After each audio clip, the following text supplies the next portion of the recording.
Yo, yo, Yo, what's happening, bro? Dang, that beard is legit, bro. yeah, excuse it. I didn't make it to the barber today. What's going on? Give me not much. All right, guys, welcome to another installment of the Iron Cave podcast. I am your host, Chris, and I am here with a very special guest of mine. Personally known this guy my entire life. Kind of weird. Just kidding. I have Mr. Ambert Rodriguez with us today. He is the owner, operator, CEO. Am I right? Chief Creative Director. Chief Creative Director for Wheelhouse. I am so sorry. I will enunciate better. Welcome to the show today, Ambert. Thank you for taking some time out in your very busy schedule for us. Truly, I Absolutely, appreciate it. man. Absolutely. And it's good to I appreciate the intro and it's good to connect. Obviously, known you since, yay high. Oh, yeah. For me, let me clarify. This is my cousin.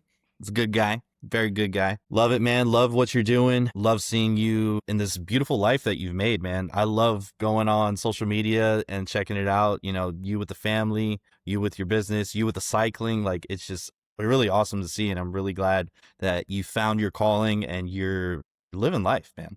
It's No, great. man, I appreciate that. Yeah, no, definitely I've had my business for I don't know, since 2012. So quite a long time. How many years is that? I'm not good at math. So Let's see, 8 plus whatever another that is. 6. Looking at 14 years. Yeah. Yeah. So, I've worked in the design or advertising industry for since, man, I don't know, since I graduated high school, and that's 97. So I started working in this industry as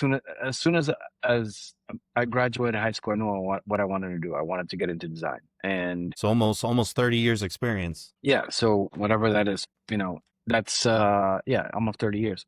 So back then, to get into anything, at least in South Florida, there wasn't like a lot of like advertising agencies or stuff like that. So basically what I did was I did the next best thing was like join a print shop, right? And so in the print shop, just I did what I had to do to see how I can get in the industry, right? So I got a job in the warehouse, like cutting paper, or working with the print machines and stuff like that. Little by little, the owner sort of said, "Hey, you're good at this stuff." While at home, I was like designing my friend's business card and stuff like that.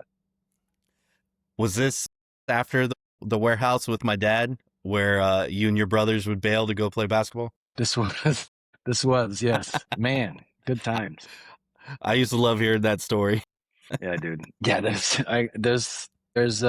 I can see your dad visually in the office of the warehouse, like sitting down. You know what I mean? And like I'm like, Yeah. Teal Gil, like what's up? And then he's just talking shit to me. You know what I mean? Like, oh man. And so Sorry, I didn't mean to derail you there. no, no, all good, man. It just brought back memories of like stuff that sometimes you don't necessarily remember every single detail and stuff like that, but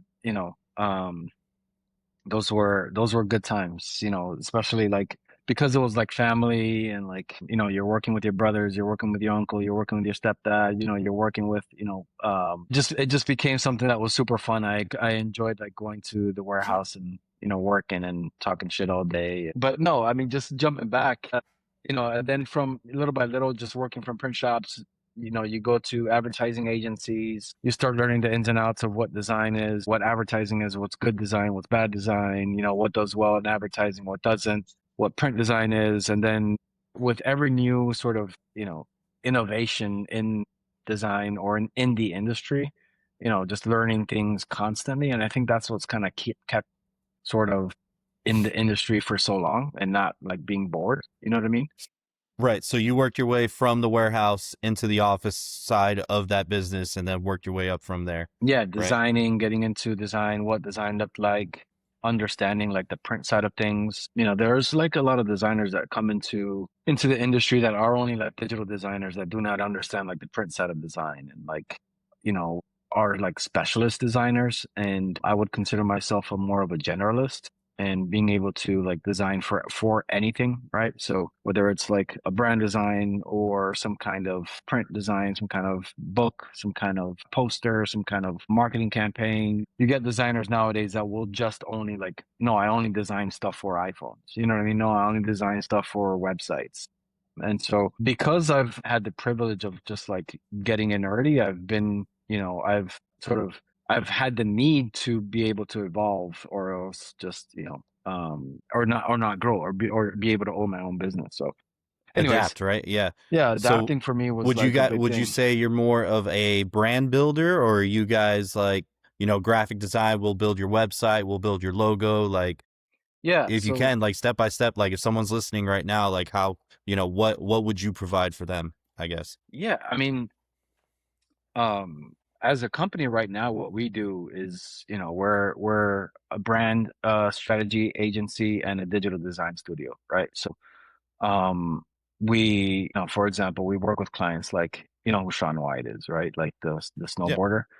So Yes, sir. basically, we worked with he launched a new league. It's called the Snow League. And so we helped them, build their entire digital uh, designs, not only like their website, but like all of the stats that going in whenever there's an event happening. So it's not like just building the pretty looking site, but connecting it to what happens on the actual like half pipe and stuff like that, right? So we'll do that, the brands, the digital side of it, but then also like we've worked with like Unrivaled Basketball League or National Cycling League, things like this, where we're building their brand, not just like what their logo looks like, but what their brand feels like whenever people interact with it, right? So like the brand strategy, how they speak to, how they feel like whenever you interact with it, like stuff That's like that. super So important, right? yeah, First impressions are everything, and you guys are kind of that first impression when someone's looking up their company. So absolutely. that's really cool, man. It's a lot of fun, man, and it's cool because I'm into sports. I love sports, and we're doing some pretty cool work with some pretty cool, like sports forward clients. And so, I think that's the cool thing about owning your own agency, right? Like you get to sort of choose who you can work with, and sort of be like a subject matter expert, because you understand the industry, you understand those kind of clients, and then what happens is those clients sort of look for you, right, as opposed to like Yeah. trying to work with an agency that does everything for everybody. You know what I'm saying? So So 30 years making your way into this business, 14 years ago starting your own thing. Would you say you did a lot of this on your own, or would you say you had a mentor and, that without their help you feel like you wouldn't be who you are today, or was this a lot of your own will, your own research and your own getting it done? I think it's all the above. You know what I mean? Like, I've had mentors in different areas of my life, not necessarily in the industry per se, but a mentor in like understanding business, a mentor in like helping me sort of understand life balance to help me build the business. You know what I'm saying? Yeah, yeah. And so like um when it comes to like the skills per se though of like design, of like brand strategy, stuff like that, I don't think I had like somebody that sat down with me and like, hey, this is the best way to do it, here's the proper way to do it. It was more, there's something that writers do that's called copy work. And Okay. basically what they do is like, if they want to write a certain way, I might butcher this completely, but basically what it is if they want to write a certain way, like write a certain style of poem, they would copy other writers, right? So they would write it down so they can see flow and how it's done, right? So like they would understand sentence length, because by just reading it is different, but if you're copying it by writing it down, it helps you sort of understand things a little bit better. Basically, what I'm saying is that what I used to do for myself to learn how to design a certain way, I used to look at what other people were doing and I would try to redesign exactly what they did. And that sort of helped me understand basic principles of design, right? Understand how to get to where I wanted to get to. And say, and I think that's, for the most part, it's been self-taught. Like I went to a like I didn't go to college. I didn't go to university to learn any of this. This was all just like, figure it Like you out said, kind you of a knew thing. you knew what you wanted when you were young, and you just grew from there. It's kind of like an obsession, really. Yeah. You knew, and that's, I can't say the same. I can't say like out of high school I knew exactly what I wanted and I knew my dream and went for it. So that's Yeah. actually really cool for you.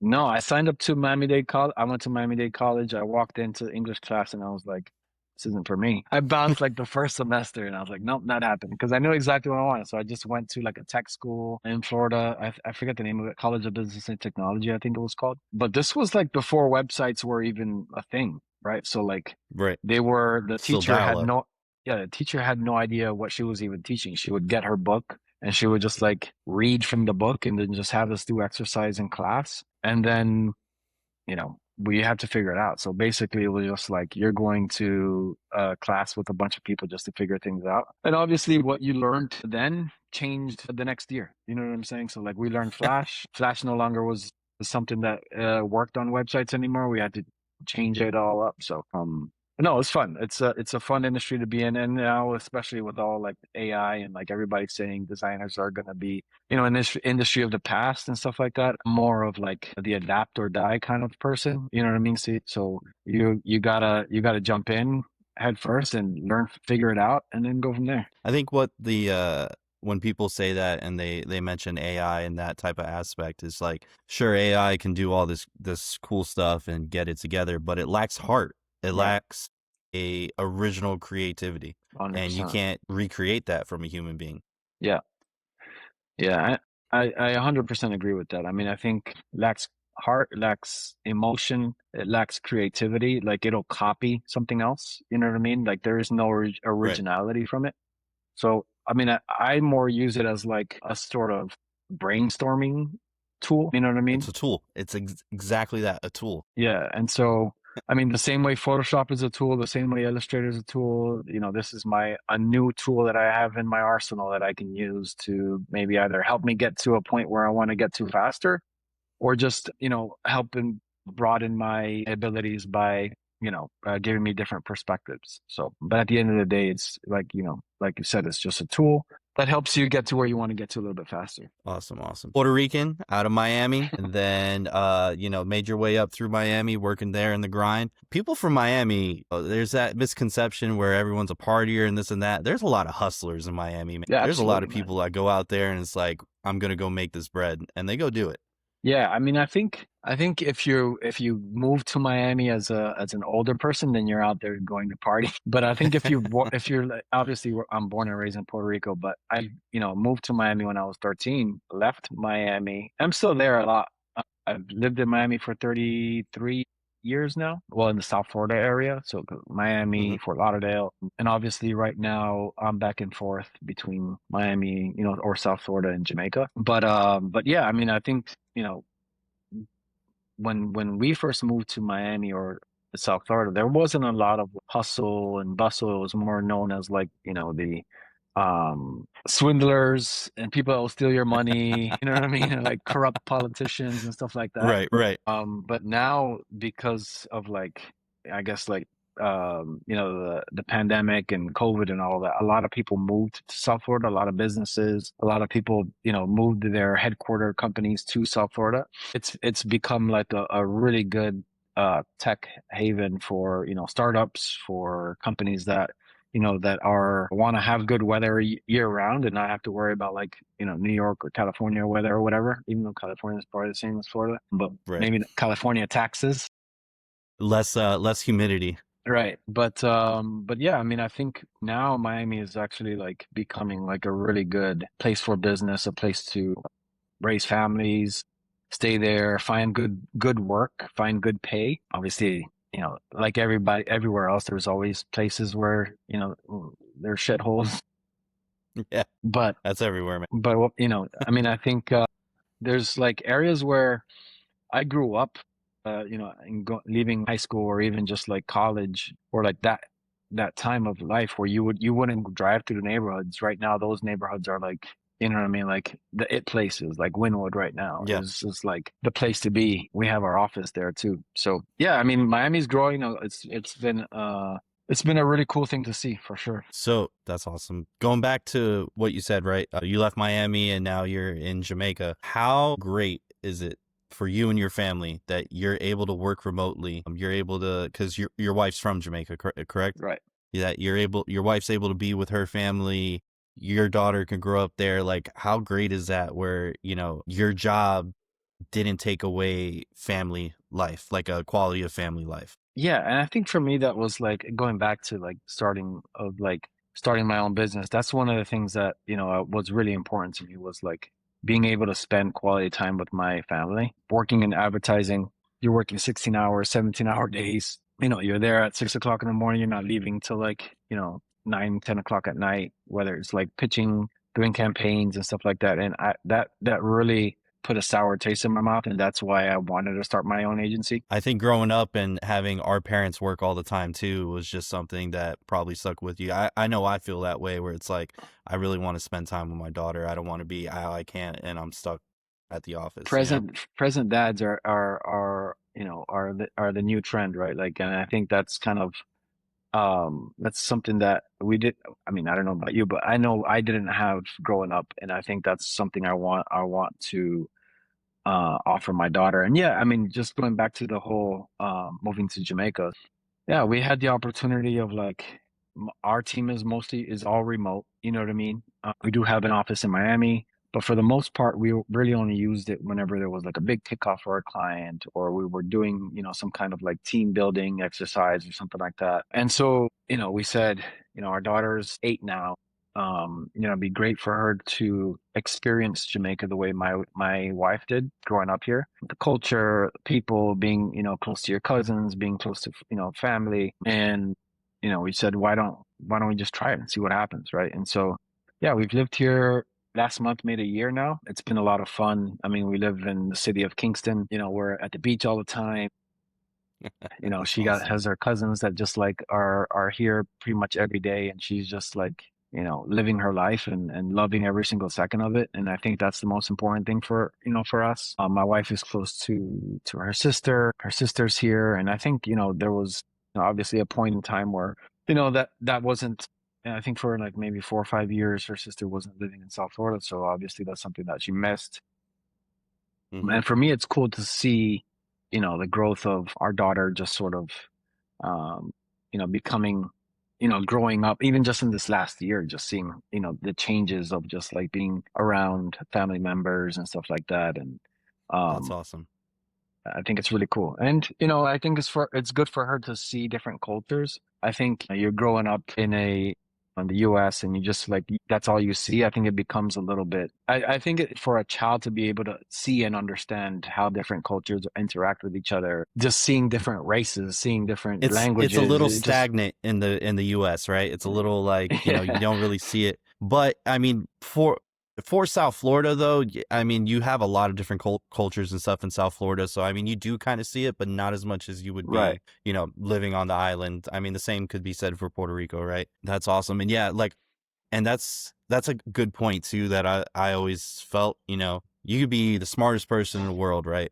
But if you don't travel and you don't see other places and get information from other sources, I think you remain ignorant to the Mm, world and you miss that, right? Like my dad would tell me when he would go to Honduras and Nicaragua for the wood business and stuff like that and Belize. I think he was in Honduras and he was like brushing his teeth. It's 9 o'clock at night. And this is in 2008, mind you. Okay. All you hear is, ooh, all the lights went out. And he's like, what the fuck? And he's like, what's going on here? And he texted, or not texted, but he went next door to his business partner's room and he's like, hey, what's going on? And he goes, the city's run on generators and they cut the power at 9 o'clock at night and they bring it back at 5 in the morning. Could you imagine that's crazy. a city in the United States of America running on generators and cutting the power at 9 o'clock at night? People would lose their minds if you took that Yeah. from them. And we're over here just enjoying it 24/7. These people, you know, it's for them, it's a time limit. And, that's something crazy that if someone doesn't travel or doesn't understand that, they would have no clue that that's going on still in the world. Yeah, dude. Yeah, I mean, and I think just like experiencing different cultures is kind of, I guess our hope is that, because she's experienced different cultures and understands, different lifestyles, you appreciate more what you have. You know what I mean? And so I think that's definitely the goal. That's awesome. That's awesome. So you got an 8-year old. I got an 8-year old now. It's fun. I know, bro. They grow fast, man. They grow real Dude, fast. it's crazy how fast. All right. So business graphics. We're from Miami. We got to Jamaica. We work remotely. High clientele. I want to talk about your personal life and your cycling life. I love the YouTube page. Dude, the cycling life. Like, I'm trying to get back to the weight that I was about 5 years ago. And then I'm like, all right, now I can start cycling. I can start doing this because I don't want to buy a bike and then, I lose the weight and it's like, I need something smaller, Yeah, dude. No, So I mean, for me, cycling, bro, is like it's like my therapy. You know what I mean? Like I what don't. Yeah. what got you into it? Like where was it where you were like, I love this? I mean, I got into it from like at one point, just like I had a friend in like the cycling in the design. He had like a design another design company and stuff like that, and we were just like wanting to just like connect. And he was like, I ride bike Saturdays. It'd be great if you wanted to join as well, and that way we can always just chat and we could talk about talk shop, right? What's happening at your agency? What's happening at my Right, right. agency? Whatever. And so like I was like, all right, fine. I bought a bike, and then I got started, and then one thing leads to another. You buy the bike, and all of a sudden like, wow, this is just like freedom. You know what I mean? Like you're out on the road, and you got nothing to do but think, right? And so um and I just I caught the bug, and that was in 2016, and just never looked back. How many miles were you doing when you first started out? My first ride was 10 miles, and man, I was like, I remember the 10 miles on the way back, like the last 9 mile, I couldn't even feel my legs. And like now it's like 10 miles is just to get to the place where I'm meeting everybody else. I know because you post it all the time, but for everyone not listening, what's your average, weekend ride now? There's a difference. So like in South Florida, I would do like on a Saturday, I would do like 80 miles, start at 4:30 in the morning, and I'm home by like 9:30 with 80 miles in. But here in Jamaica, because there's like climbing and mountains and stuff like that, I can do like a 30, almost 40-mile ride with like 4,000 feet of elevation, which is like even more work than that 80-mile ride. You know what I mean? Right. So when you were first doing those out in Jamaica, when you were going up in the elevations, like could you feel the difference? And you're like, shit. Like, did it have you winded at any point? Oh yeah, absolutely. There's a big Yeah. difference between like the flats of Florida and like, you get like maybe 200 feet of elevation, and that's just like a little bridge going over a pond. And then like here where these roads are steep, you know what I'm saying? And like, Yeah. Are they like Puerto Rico where there's like just a oh yeah, straight yeah, like if you absolutely. fall, you're done. You fall, you done. And so like, yeah, these roads are, and they have a lot of potholes and stuff like that. So it's a completely different experience than, riding a Torah. And I love it. You know what I'm saying? I think like it just, for me, it's a different feeling, and so, but now, yeah, I mean, for me, it's step like my wife is sometimes she's like, you haven't ridden all week, you're kind of grouchy. You need to go out this weekend and get some rest. So like, yeah, for me, it's like become a lot of Therapeutic. therapeutic, a place for, for me to just think about things. I come up with ideas while I'm writing. I try not to listen to any music and stuff like that because, you want to be sort of alert and know what's going on the road and stuff like that. Oh yeah. And then Yeah. I mean, if you're with friends, you're having conversations, you're not just like talking about like, I don't know, the price of groceries, but you're talking about personal stuff. It's like you're sitting on a couch Yeah. next to a therapist, you know what I'm saying? So, and then also that, and then also you're outside breathing. You're looking at further things from the distance. You're not stuck in a house where there's walls everywhere and stuff like that. And it becomes a place where, you're thinking about life, you're thinking about, finances, you're thinking about business, you're thinking about your marriage, you're thinking about your, being a parent, you're thinking about being a son, you're thinking about, all that kind of stuff. So yeah, I mean, obviously, there's dangers that, come along with it, cars, whatever, falling, but that's everything. You know what I mean? You could be driving in your car and get in a car crash. But no, I mean, I think as long as you're aware of your surroundings, and you're doing everything you can to make sure that you're taken care of, you're good. Sorry, man. What, you got a dog? Ahsoka. Yeah, come here. Up. I got Oh, a German Belgian Mal. Shepherd, bro. Belgian Malinois. They're like shepherds, but super athletic, super smart, and just a pain in the butt. Yeah. Oh, Can you go lay down? good guy. Relax. But sorry about that. All right, go lay down. Oh, good I'll man. feed you in a So, minute. so when are you gonna get on a bike, bro? So I've been looking. I really want a canyon bike. My wife's like, "Why are you gonna drop all this money?" She's like, "Get something smaller first." And I was like, "If I'm gonna get a bike, I want something Yeah, to last me, and if I'm gonna commit, I'm gonna commit, and that's what I want. Like I know if I go get something else the entire time, I'm gonna be like, I should have got a Canyon bike. bro, you have the orange trail right next to you. You know what I mean? Yeah, there's so many trails here. So I've been looking. Trust me, it's gonna happen here soon. But I'm excited for it. That was gonna be my question there. When you started, like, what was the bike that you started with, and then what do you have now? I started on a Trek. Okay, I was looking at those two, but Yeah, good bands. They're, made in US, not made in US, but they're US brands. And then now I have two bikes. I have a gravel bike, which is called an Allied. That one is like an American made company. They're made in Little Rock, Arkansas. And then I have a Canyon, which is my road bike that I, use for like long distance, faster rides. awesome, awesome. So with moving into Jamaica and you started cycling, right? How did you find your group? Because like I saw your YouTube page and your videos. How did you find a new group to ride with, or were these people that you've known? Yeah, no, I didn't know any of them actually. And that's the cool thing about cycling is like, like um you can make friends on Strava, through the app. I had a friend that knew another person that was a cyclist out here and it was like, hey, my friend is moving to Jamaica, kind of show him the ropes. And so yeah, we just linked up. It's like basketball, you just go in and Yeah, like yeah. I got next You kind of guys a thing. want to play? Yeah, exactly. Yeah, And so, yeah, so we just connected and then, you start building, the community that way and just join the community. They, embrace me, arms open, just like, hey, come join us. They still call me Florida man because sometimes, I get dropped. They're easily climbing up the mountains. I'm like struggling, like, come back. don't leave me. That's But awesome. no, it's cool, man. I mean, and the cool thing about that is like we're all different ages. We got young people, we got older people, we got people that have, no kids, people that have kids, and it just becomes like a diverse group of like people that are, trying to conquer a mountain at the same time.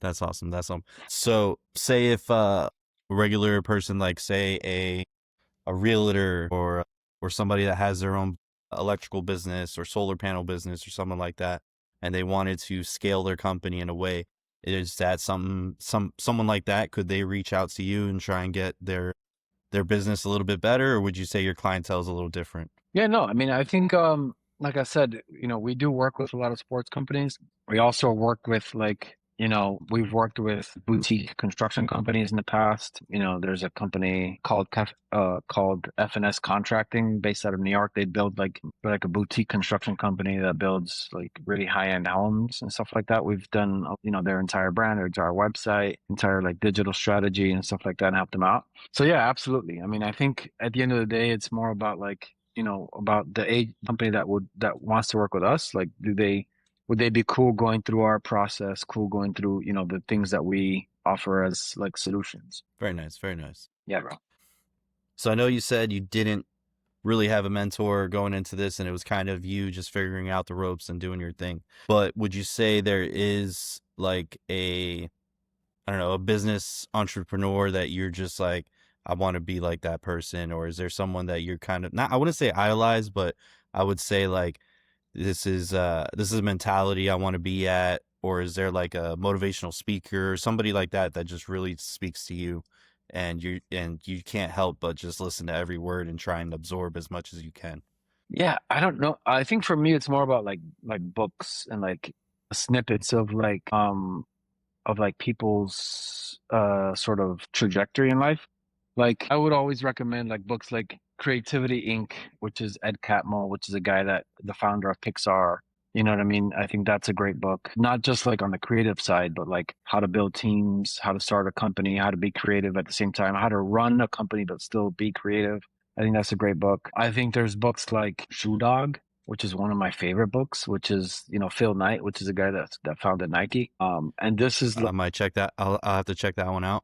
So I kind of like doing this question because I've done it before. Like in episode 1, we had Brian on there, and Brian's from South Florida as well. He installs solar panels all over Florida, right? And his company, they also service existing solar panels. Not a lot of companies do that. And I was asking him kind of the similar question, and I recommended a book. It was Change Your Paradigm, Change Your Life by Mm. Bob Proctor. I went ahead and I got that audiobook I think the next day, because I have a 2 hour drive to work every day. So I'm like, I like, music can only do so much for so many years, right? I was like, I need to start like listening to some audiobooks or something, Audiobooks getting are some type of, yeah.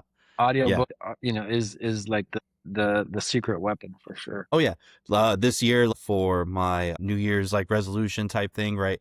My goal is 2 books a month, one fantasy and then one personal growth, one, something that actually can help me out in life, right? Right. So Brian mentioned Change Your Paradigm, Change Your Life by Bob Proctor, and I went ahead and I did that audiobook. Fantastic. Fantastic book. It reads like an interview. Mm. So it's literally Bob Proctor like just talking to you while somebody else is asking him questions. Really, really good book. Really just makes you think like it's so simple to just change a certain habit. And if you could just change that and keep your mind focused on that, you can really be successful. That's dope. Yeah, no, So I'll check that one out too. that was a good one. I'm finishing up Atomic Habits. Good. Yeah, I think my next one's going to be Can't Hurt Me. And then I have what was the other book I have? I can't forget. I know the author's Cameron Haynes. Mm. I just can't remember the title right now. Yeah, you got to do Shoe Dog, man. It's a really good book. I mean, it's not necessarily about like Nike or whatever. You know what I mean? It's about Hmm. like his life story and how basically the idea for Nike came in, how, the struggles of like fighting with Japan to like find to find the right factories to create his shoes. At that point, it was called Blue Ribbon, is what the name of the company was. And then like how they ended up getting to Nike, how they were making like millions and millions and millions of dollars a month, but still had nothing, in his pocket. And just like you're like, wow, That's that's wild. crazy. And then like, yeah, all that kind of stuff is actually really cool to listen to and sort of hear the story on like, how they became Dude, who they are today. that Air movie, Yeah, that was actually really good. Like I just watched it not too long ago. And I was really like, good I'll movie. give it a watch. Yeah, I was like, wow, this is actually really, really enjoyable. Yeah, no, Shoe Dog is a good one, and then I think I have a bunch of other ones there that I recommend. I think that are really good books. Emotion by Design. Oh, these are more like tied to like designers and stuff like that, but Emotion by Design is another really good one. I mean, and then if you want like fantasy stuff, Andy Ware's the Project Hail Mary, I think is a really good rec.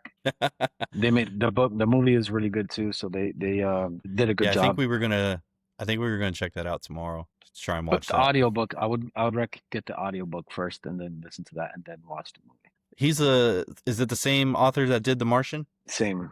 Yeah. Same. That's cool. Yeah, dude. But yeah, man, I mean, I think, reading, I think, is super helpful. Um, and then obviously, I think from like a perspective of like, of a mentor or just like people that you listen to all the time. And I think the important part is try to get snippets from, them, not necessarily worrying about like what they do personally because you'll get you know Lost in the Sauce. nobody's ever perfect. You know what I'm saying? So, No, I mean, I think, you just got to take advice, take nuggets of like life and then just go from there. Make it your own and move with it. almost the same thing that you said where, with the graphics where you were taking little bits and pieces of what people were doing and making it your own. Almost the same concept as, Look at all it good, here, bro. man. Hell yeah. That's great. So cycling, graphic design, living life. Like I said, I'll post your YouTube page on here so people can follow you, check it out, see how you doing. Is there anything that you would like to plug? Anything you would like to add in? Anything business? Anything, No, man. I mean, I think the only thing I'm gonna say is like, Chris, like, super proud of you, super proud of what you're doing. Proud of that. I'm just seeing you and your growth. I think gives me a lot of joy. And the same way you're looking at my shit online, I'm looking at you and I'm like, love this dude. So I keep doing what you're appreciate it, doing, man. man. Appreciate it. Yes, sir. Thank you. All love. Thank you. Thank you for taking time out of your day to come talk with us. And I hope to see you soon. Hopefully, I'll make my way out to Jamaica and we can. Let's do it, man. Hopefully, I'll be in better shape and I could go a couple miles. All good, man. All right, brother. See you, Thank you, man. man. Later. Take it easy.